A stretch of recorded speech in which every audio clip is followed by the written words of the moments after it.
just know that this is a marathon. It's not a sprint. So you could panic send these, right? You could say, I got the certified letter today. I am going to send them and I'm going to do it in this hour. I'm going to like literally leave the post office, drive to my office. It takes me 5 minutes and I'm going to export everything and I'm going to send it right now. And it's going to be, you're going to be waiting 6 months. So this feeling of they're coming to get me. This doesn't end. It's going to be there for a long time. So that's just something that you need to be aware of. This doesn't end quick, even if you send them quickly. And definitely don't panic send. But if you do, just know that this doesn't fix anything. It may make it worse. Only send what you need to. So something I did stupidly on our first audit was they asked for certain sessions. And most of them were direct service. Well, like they'll tell you like the CPT code. They tell you the code, and the client and the date of service. Mm-hmm. And so, one of the things that our team asked, because I had never been through an audit, was, okay, well, we did parent training and supervision on some of these days. Should we also send those? And I was like, of course you send those. Why wouldn't you send those? Or like assessment. Anything. Yeah, let's send all of it, right? And that is not. Don't do that. You only send what they're asking for. Another tip, you may want to send in the treatment plan with the sessions. Kim says too. She says, even if you're certain that they have your treatment plan already, you send in the treatment plan. Listen, we had one of our audits, or probably our last one that we had multiple kids, and I think it was like 6 kids. And we had multiple dates of service per each kid. And she had us attach the treatment plan to each date of service. Because she said, you have to make this so that someone who has no idea what they're doing can look at this and not have to do any guesswork of what goes with what. Correct. And so she had me take the treatment plan, and I wish I could probably go back and pull some of these up at a later time. Of course, not share any PHI, but like try to get some more pointers. And maybe we could do like a little workshop or something. But we're going to be doing a session note training. Yeah, that's true. I should probably pull that stuff up before a session note training. But it's so like, let's say they said, I can't even remember a specific feedback, but let's say they gave feedback of a concern on a session note of like, the session note said that you played Candyland with the child, right? And they're like, this isn't like, how is this ABA, right? So then I went back and I found maybe there was a turn taking goal, being able to take turns with a sibling without biting his brother or something like that, right? Or hair pulling or whatever. Maybe it was a behavior reduction goal. We all know you can use Candyland for a million different goals and use it medically in a medical necessary way. And so then I highlighted that goal in the treatment plan. And then I had a crosswalk saying, okay, here was your feedback for this data. Here's the data service. Here was your feedback. Here's my justification. Please see, A in treatment plan.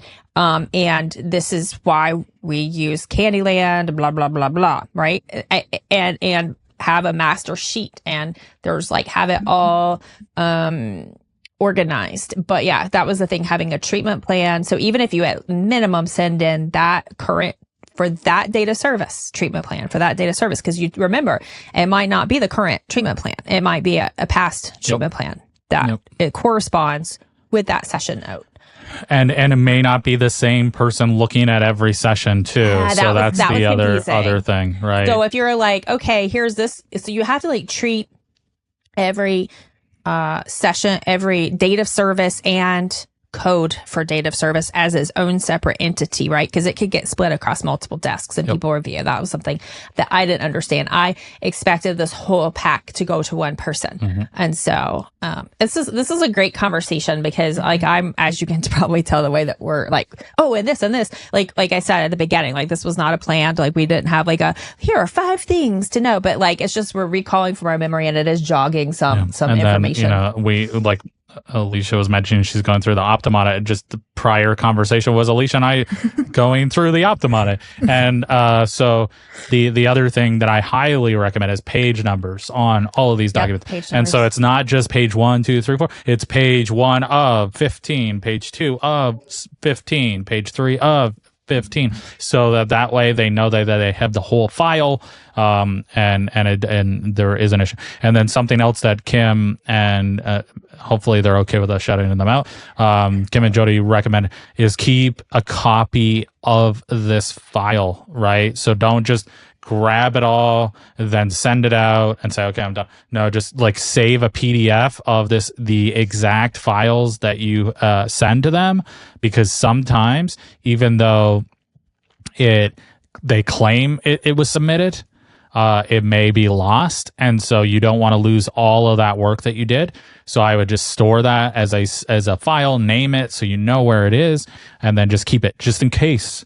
Right? Because they'll say, well, we only got 25 pages. And you're like, dude, I sent you 1,000 pages. So that you have that information. Another tidbit that I'm remembering is, okay, so you know how a lot of times, especially if we're doing in-home services, I'm not sure how often this happens in clinic, but in in-home services, we were very careful not to put the client's name or even the initials like on the like data sheets, like especially like if they were printed off, right there. Again, this might not be like, I'm gonna be honest, it's old school stuff. You're talking about old school. Yes, it is, but here's the thing. I know 100% fact that there are at least a handful of you listening right now who do not have a practice management software, and they're doing this on their own, whether it's paper pen or it's Excel spreadsheets or Google Docs or whatever. Don't do it. Because here's the thing. If you do have like, let's say you use let's just say, I'm not judging here. I really am not, but I feel like calling you old school might be judging you. But if you are using paper, pen, or if you're like printing off like data sheets, even daily data, and you're keeping these as part of the file, and this is something that is adjacent to the session note that you need to send, you need to make sure that everything has the client's name on it. And so if it doesn't already, if it just has like a client number or a nickname, like we did, our clinicians got really like fancy and creative there for a while. And we had like Donald Duck and Elsa, and we had like Disney characters were like the code name for our kids, because the initials were like getting redundant because we had too many kids with the same initials. Right. And so you would need to supply a key for them to say, okay, 135 means Stephen Smith, right. So here's the other thing that just brought this up to me. And I think this is if you do it within practice management software, it tracks changes, right? However, if you have an audit and there's, okay, we want the notes for January 5th for 97155 for Stephen Smith. And so you go to that and you're like, oh crap. That session note is missing a piece of information, but it's like something minor that oh, they forgot to put like the year on it, or they forgot to, I don't know. They said, practice management, that wouldn't happen anymore. But what about session notes or anything? Same. Yeah. Okay. I mean, but there could be components in the session, the narrative that are missing. What I'm saying is you can't change anything. Yeah. Don't go back. Anything. Yeah. Even if it's within your practice management software and it's going to track the change or whatever, it doesn't matter. Like we were told, you cannot make any changes. You have to provide to them the original documentation that was made at the time of service. You cannot go back and change. Now, there are ways that you can make changes after the fact, but like if you are like, oh crap, we have an audit and now these were from 8 months ago, and you're exporting them and you're realizing, oh wow, all of this stuff is missing, or the entire session narrative is an emojicon, right? Like that's it. Smiley face. That this is not the time to go back and make these changes. Again, this is where I have already talked to my attorney and then said, look, our session note isn't the greatest. What else should we be providing as evidence that we actually did what we said we did, right? We actually earned this money. So making those changes, very important, that you talk to an attorney before you're just editing notes. That's not a good idea.